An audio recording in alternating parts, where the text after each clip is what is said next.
பகுதி ஒன்றில் பி பகுதியில் வார வினாக்களில் ஒரு வினா உண்டு. ஒரு குறித்த தோட்டத்தில் ஒன்றின்கீழ் நான்கு பங்கிற்கு கத்தரியும்,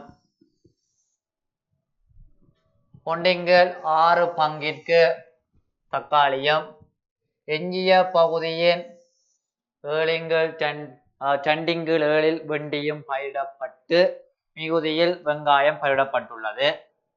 முதலாவது கேள்வி என்னன்னா, கத்தரி தக்காளி பயிரிடப்பட்ட பின் எஞ்சிய பகுதி முழுவதும் என்ன பின்னம்? இப்ப நாங்க முதலாவதா கத்தரியும் தக்காளியும் பயிரிடப்பட்டதை காண வேணும். கத்தரி சக தக்காளி பயிரிடப்பட்ட பின்னம் ரெண்டு பேரையும் கூட்டுவோம். 1/4 சக 1/6, 4க்கும் 6க்கும் பொமசி வந்து 12 வருவார். 12. இப்போ 4 3ஆல பிரிக்கினா 12, 3 பிரிக்கினா 3 சக 6 2ஆல பிரிக்கினா 12, 1 2ஆல பிரிக்கினா 2. அப்ப இவர் வந்து 12ன் மேல் 5 வருவார். அதாவது கத்தரியும் தக்காளியும் பயிரிடப்பட்ட பின்னம். ஆனா கேட்கப்பட்டது பயிரிடப்பட்ட பின்னர் எஞ்சிய பகுதி.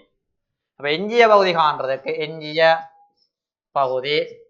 பகுதி காண்றதுக்கு 1ல் இருந்து 12ன் மேல் 5 கழிக்க வேணும்.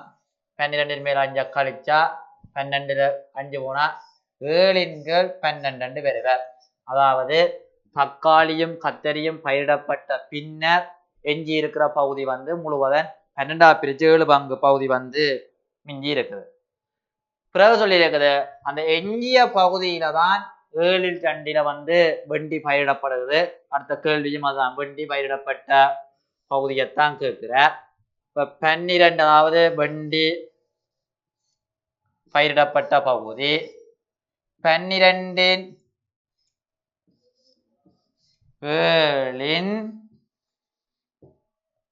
7/2 வருவார்.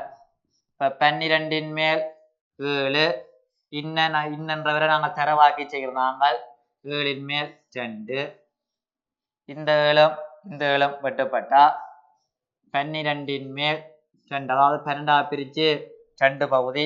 இதை சுருக்கினா 1/6 வருவார். அதாவது மொத்த காணியில 1/6 பகுதிக்கு வெண்டி பயிரிடப்பட்டிருக்குது.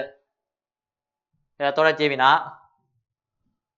வெங்காயம் பயிரிடப்பட்ட பகுதி முழுவதும் என்ன பின்னம்? வெங்காயம் பயிரிடப்பட்ட பகுதி முழுவதும் என்ன பின்னம் என்று கேட்டா, முதலாவது நாங்கள் 3 பயிர் ஏற்கனவே பயிரிட்டுட்டோம். கத்தரி பயிரிட்டாச்சு, தக்காளி பயிரிட்டாச்சு, வெண்டியும் பயிரிட்டாச்சு. கத்தரியும் தக்காளியும் சேர்த்து 12 பிரிச்சு 5 பங்குல பயிரிட்டு இருக்கிறோம். வெண்டி வந்து 12 பிரிச்சு 2 பங்குல பயிரிட்டு இருக்கிறோம். ஆகவே மொத்தமா 3ஐயும் பயிரிட்டதை நாங்க கண்டா 3, அதாவது தக்காளி பிளஸ் கத்தரி பிளஸ் வெண்டி 3 பயிரையும் கண்டா எவ்வளவு பேர் வேண்டா கூட்டுவாங்க. தக்காளியும் கத்தரியும் சேர்ந்து 12/5 சக வெங்காயம் வந்து 12/2. இப்போ மொத்தமா வந்து 12ன் மேல் 7 பகுதி 3 பயிர்களும் பயிரிட்டுட்டான். எஞ்சிய பகுதி அவ்வளவுமே வெங்காயம் பயிரிடப்பட்டது. ஆகவே வெங்காயம் பயிரிடப்பட்டது. வெங்காயம் 1/12ன் மேல் 7 கழிச்சு விட்டா 12ன் மேல் 5 பகுதி, அதாவது 12 பிரிச்சு 5 பங்குல வெங்காயம் பயிரிடப்பட்டிருக்குது. அடுத்த வினா, 4வது வினா பாருங்க. தக்காளி பயிரிடப்பட்ட பகுதியின் அளவிலும் பார்க்க கத்தரி 100 மீட்டர் வர்க்கம் பகுதியில் அதிகமாக பயிரிடப்பட்டுள்ளது எனின் தோட்டத்தின் மொத்த பரப்பளவு யாது என்றது கேள்வி. இதுல நாங்கள் வந்து கத்தரி வந்து 1/4 பங்கிலும், தக்காளி வந்து ஒன்றிங்கள் 6 பகுதியிலையும் பங்கிடப்பட்டிருக்குது சொல்லி இருக்குது. கத்தரி வந்து தக்காளியை விட 100 மீட்டர் வர்க்கம் கூட என்று சொல்லி இருக்குது. என்ன பின்ன தக்காளி என்னத்திலிருந்து ஒன்றிங்கள் 4 இருந்து, அதாவது கத்தரி பயிரிடப்பட்ட பின்னத்திலிருந்து தக்காளி பயிரிடப்பட்ட பின்னத்தின் அளவு ஒன்றிங்கள் 6 கழிச்சா 6க்கு 4க்கு 12, 3ஆல பெருக்கிறோம் 3, 2ஆல பெருக்கிறாங்க 2, 3ல 2 போனா 1/12. அதிகமாக பயிரிடப்பட்ட அளவு வந்து 12 பிரிச்சு ஒரு பங்கு அதிகமாக பயிரிடப்பட்டிருக்குது. அந்த 12ல் ஒரு பங்கைத்தான் அவர் சொல்றார். அந்த 12ல் ஒரு பங்கு வந்து 100 மீட்டர் வர்க்கத்துக்கு சமன் தந்திருக்குது. அதிகமாக பயிரிடப்பட்டது வந்து 100 மீட்டர் வர்க்கம் தந்திருக்கிறார். ஆகவே 100 மீட்டர் வர்க்கம் 12 பிரிச்சு ஒரு பங்கு 100 மீட்டர் வர்க்கம். கேள்வி வந்து மொத்த பரப்பளவு என்னண்டு 12 பிரிச்சு ஒரு பங்கு 100 மீட்டர் வர்க்கம் சொன்னா 12 பிரிச்சு 12 பங்கு தான் மொத்த பங்கு. 12 மேல் 12 பங்கு. 12 தர 100 1200 மீட்டர் வர்க்கம் என்று பெறுவர் அந்த காணியின் மொத்த பரப்பளவு. அடுத்த 5வது வினா, பெண்டி பயிரிடப்பட்ட பகுதியின் பெறுமதி ரூபாய் 75,000 எனின் தோட்டத்தின் மொத்த பெறுமதி கேட்டிருக்குது. உனக்கு பாருங்க, வெண்டி பயிரிடப்பட்ட பகுதி வந்து இந்த கண்டிருக்கிறோம் மொத்தத்தின் 6 பிரிச்சு ஒரு பங்கு. இந்த 6 பிரிச்சு ஒரு பங்குன்ற பெறுமதி தான் ரூபாய் 75,000 வந்திருக்கிறார். 75,000 வந்திருக்குது. கேள்வி வந்து மொத்த பெறுமதி 6ல் 6 பங்கு 6ல் 6 பங்குண்டையும் பெறுமதி 6 தர 75,000 ரூபாய். பெருக்கி விட்டா ரூபாய் 4,50,000 ரூபாண்டு வரும். அந்த பயிரிடப்பட்ட மொத்த காணியின் மொத்த பெறுமதி ரூபாய் 4,50,000 ரூபாய். அடுத்தது 2வது வினா, ரேவதி தன்னிடமிருந்த பணத்தின் 8/3 பங்கை தனது தம்பிக்கும் எஞ்சியதில் 5/3 பங்கை தனது தங்கைக்கும் கொடுத்து மீதியாக உள்ள பணத்தை தனது தாயாரிடம் கொடுத்தார். தாயாரிடம் கொடுத்த பணம் வந்து ரூபாய் 8,000 என்று தந்திருக்குது. முதலாவது கேள்வி என்னென்றா, தம்பிக்கு கொடுத்த பின்னர் ரேவதியிடம் எஞ்சியுள்ளது முழுவதன் என்ன பின்னம். தம்பிக்கு வந்து 8 பிரிச்சு 3 பங்கை கொடுத்தவர். ஆகவே எஞ்சியது நேர நாங்கள் எஞ்சியது காணலாம். 1லிருந்து 8ல் 3 கழிச்சா 8ல் 5 பெறுவர். அதாவது தம்பிக்கு கொடுத்த பின்னர் ரேவதியிடம் எஞ்சி இருந்தது.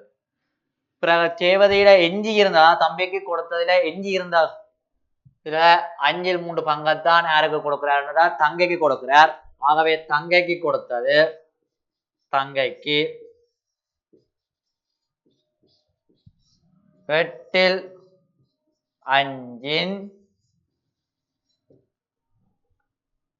5/3 எஞ்சியதுன்னு சொல்லி இருக்குது. அப்ப 5/3 8ல் 5 தர 5 மேல் 3. இந்த அஞ்சையும் வெட்டலாம். வெட்டினா 8 மேல் 3 பெறுவர்.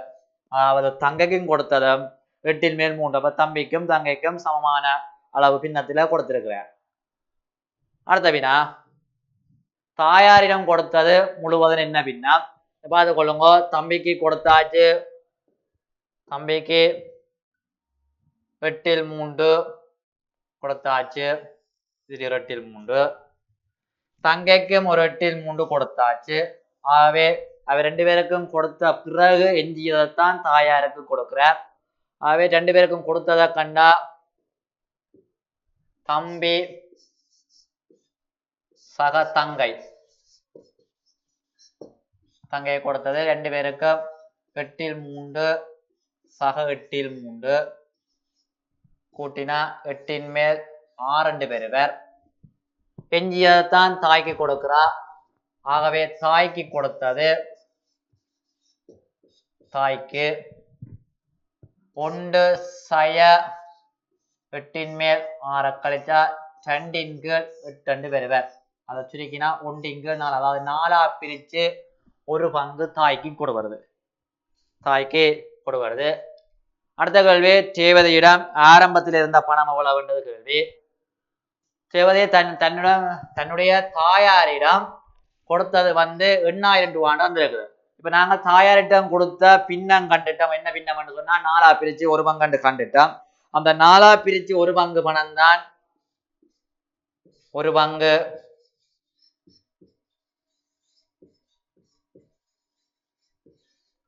பணம் தான் ரூபாய் 8000. ஏண்டா தாய்க்கு கொடுத்தது 8000 தான் கொடுத்தவர்.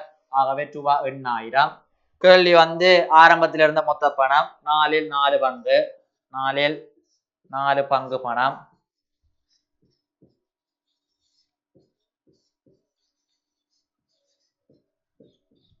எண்ணாயிரம் தர 4 பெருகினா 4 32,000 ரூபாண்டு பெறுவர். அது தேவதையிட்ட ஆரம்பத்தில் இருந்த பணம். தேவதையிட்ட ஆரம்பத்தில் இருந்த பணம். மூன்றாவது வினா ஒரு பரப்பளவு கேள்வி உண்டு.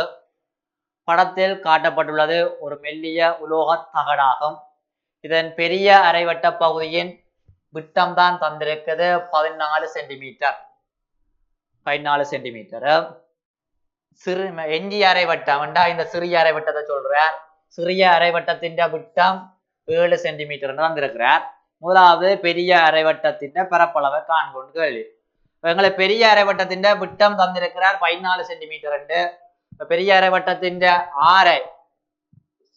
ஆரைய கண்டா விட்டத்தின் அரைவாசி ஆர 14 2ஆல பிரிச்சா 7 சென்டிமீட்டர் பெறுவர். பெரிய அரைவட்டத்தின் ஆரை. கேள்வி, பெரிய அரைவட்டத்தின் பரப்பளவு சமன் முழுவட்டம் என்று சொன்னா பையார் வர்க்கம், அரைவட்டம் என்று சொன்னா அரைதர, அதாவது அரை பையார் வர்க்கம், அரை பையார் வர்க்கம், அரைதர 22 பையின் பெருமானம் 22/7. 6 தான் நாங்கள் இங்க கண்டுட்டோம். 7 சென்டிமீட்டர் கண்டுட்டோம். 7 தர 7 இந்த பட்டு போ 2ஆல் சுருக்கினார் 11 11 77 சென்டிமீட்டர் வர்க்கம் என்று பெறுவர். பெரிய அரைவட்டத்தின் பரப்பளவு. 2வது கேள்வி, இவ்விருவின் மொத்த பரப்பளவை காணட்டாம். மொத்த பரப்பளவு காண வேணும் என்று சொன்னா எங்களுக்கு சிறிய அரைவட்டத்தின் பரப்பளவு தெரிய வேணும்.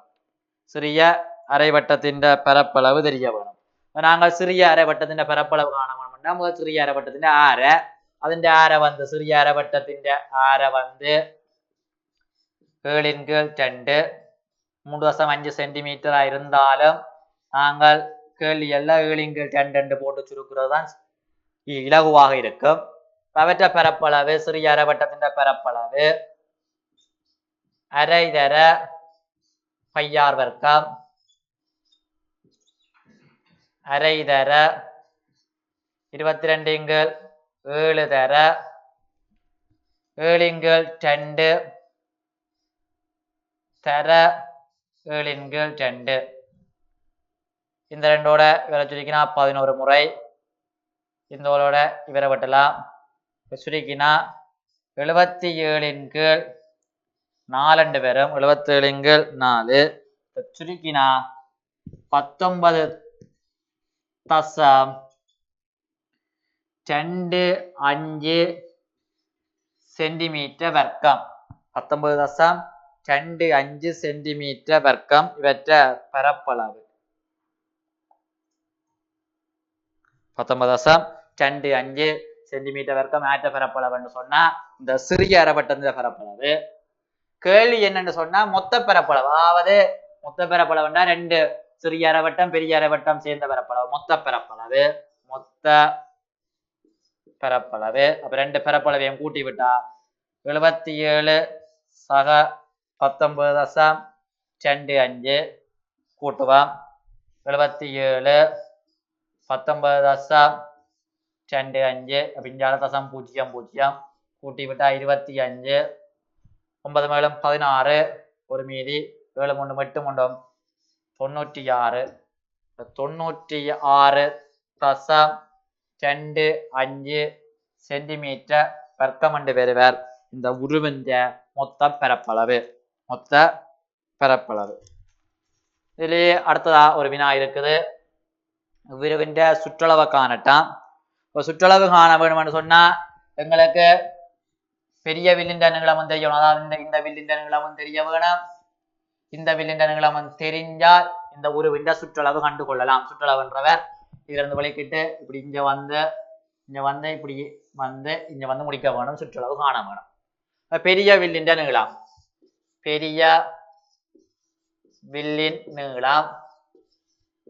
முழுவட்டத்தின் வில்லின் நீளம் அதாவது சுற்றளவு வந்து 2πr எங்களுக்கு அரைவட்ட வில் தான் இருக்கிறார் ஆகவே அரைவட்ட வில்லின் நீளம் வந்து πr 22/7 ஆரை வந்து 7 சென்டிமீட்டர் கண்டனாங்க 7 சுருக்கி விட்டா 22 சென்டிமீட்டர் பெறும் அதாவது பெரிய வில்லின் நீளம் சிறிய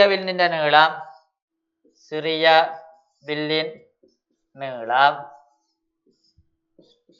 அதே πr தான் ஆனா ஆரை மட்டும் வேறு 22/7 ஆரை வந்து 7/10 7 மூலம் பட்டும் 11 ஆகவே 11 சென்டிமீட்டர் பெறுவர் 11 சென்டிமீட்டர் சிறிய வில்லின் நீளம் கேள்வி வந்து ஒருவன் மொத்த சுற்றளவு வந்து சமன் பெரிய வில்லின் நீளம் 22 சக சிறிய வில்லின் நீளம் 11 சக அதை விட இன்னொரு பகுதி இருக்குது இந்த இதுல ஒரு குட்டி பகுதி மொத்த நீளம் 14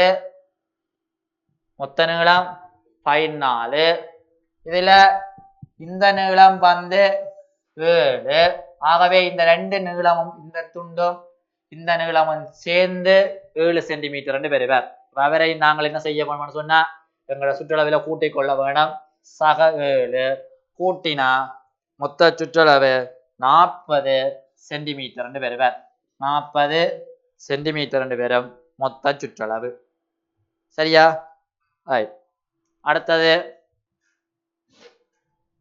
நாலாவது வினா தரப்பட்ட உருவில் ஒரு செவ்வக பகுதி ABCD மைய கோணம் 45 பாகை ஆகவுள்ள ஒரு வட்டத்தின் இரு ஆரைச்சிறைகளையும் காட்டுகின்றது இந்த கோணம் வந்து அவர் 45 பாகை என்று தாரார் 45 பாகை அதே கோணம் தான் இங்கேயும் இருக்குது ரெண்டும் சம ஆரைச்சிறை 45 பாகை ABCD செவ்வகம் என்று தந்தவர் இந்த பக்கத்துக்கு சமன் என்று பெறுவர் இந்த பக்கத்துக்கு சமன் செவ்வகம் கேள்வி வந்த முதலாவது கேள்வி ஆரைச்சிறை ஒன்றின் பரப்பளவு கேட்டிருக்குது ஆரைச்சிறையின் பரப்பளவு எப்படி காண்றேன்னா 360 மேல்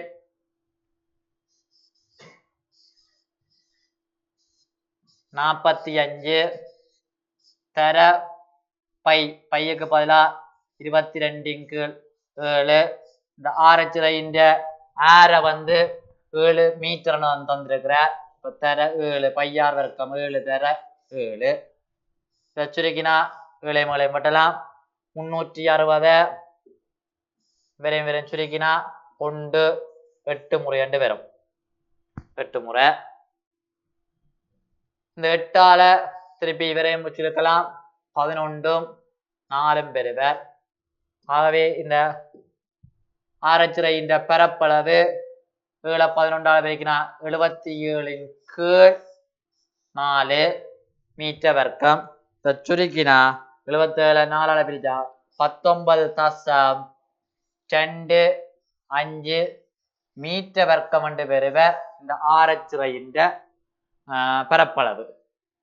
ஒரு ஆரச்சிறையின் பரப்பளவு. இரண்டாவது கேள்வி கேட்கிற செவ்வகம் ஏபிசிடியின் பரப்பளவு ஒரு ஆரச்சிறையின் பரப்பளவின் 4 மடங்கு என்றா 4 மடங்காம். அதாவது ஆரச்சிறையின் பரப்பளவை போல 4 மடங்காம்.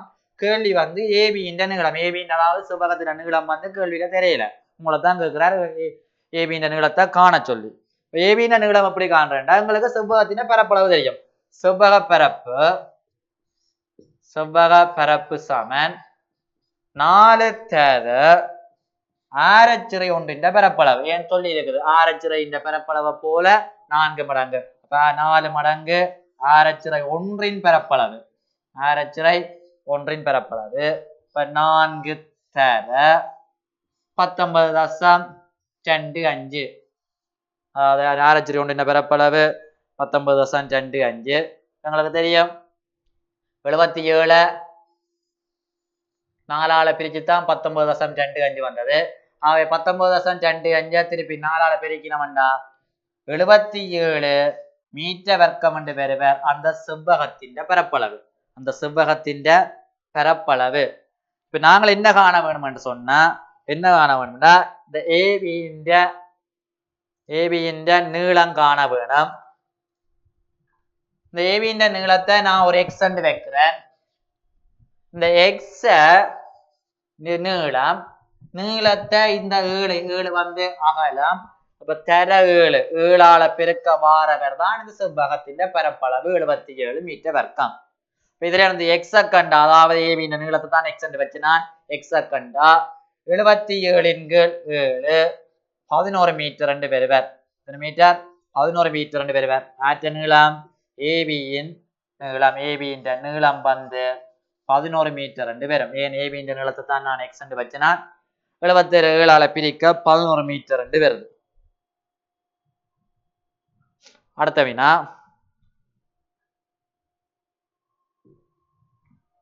வில் பிஇன் நீளத்தை காணட்டாம். வில்லின் நீளம் இந்த வில்லின் நீளத்தை காண வேணும். பிஇன் நீளம் எங்களுக்கு தெரியும் இது 45 பாகை. இது நீளம் வந்து 7 மீட்டர் வந்தது. அதாவது ஆர வந்து 7 மீட்டர். பிஇன் நீளம் காண்றது. வில்லின் நீளம் வந்து 360 மேல் 45 தர 2πr 2 தர 22 7 தர 6/7 சுருக்கினா இந்த இளையம் பட்டலாம். இவரையும் சுருக்கினா ஒரு முறை 8 முறை என்று பெறுவர். திருப்பி 2ஆல சுருக்கினா 4 இந்த 2 பட்டு போவர். திருப்பியும் 2ஆல சுருக்கினா இவர் 11 இவர் 2 முறை என்று பெறுவர். ஆகவே விட வந்து 11/2 சமன் 5.5 மீட்டர் என்று பெறுவர். 5.5 மீட்டர் என்று வரும் அந்த பிஇன் நீளம். அடுத்த கேள்வி உருவின் சுற்றளவு.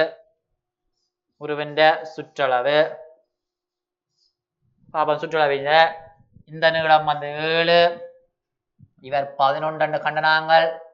அவை இவரும் 11. இப்ப பில்லின் நீளம் கண்டனாங்கள் 5.5. இதுலயும் ரெண்டுமே சமவில் தான். ஏன்னு சொன்னா சமனான ஆரச்சிறை. ஆகவே இவரும் 5.5 என்று வருவர். ஆகவே சுற்றளவு என்ன செய்யலாம் கண்டு கொள்ளலாம். இவரும் சி நீளம் 7. எல்லா நீளங்களுமே 2 நீளம் இருக்குது. அதாவது 11 மீட்டர் 2 இருக்குது, 7 மீட்டரும் 2 இருக்குது, 5.5 மீட்டரும் 2 இருக்கிறார். ஆகவே சுற்றளவு 11 தர 2 சக 7 தர 2 சக 5.5 தர 2 பெறுவர்.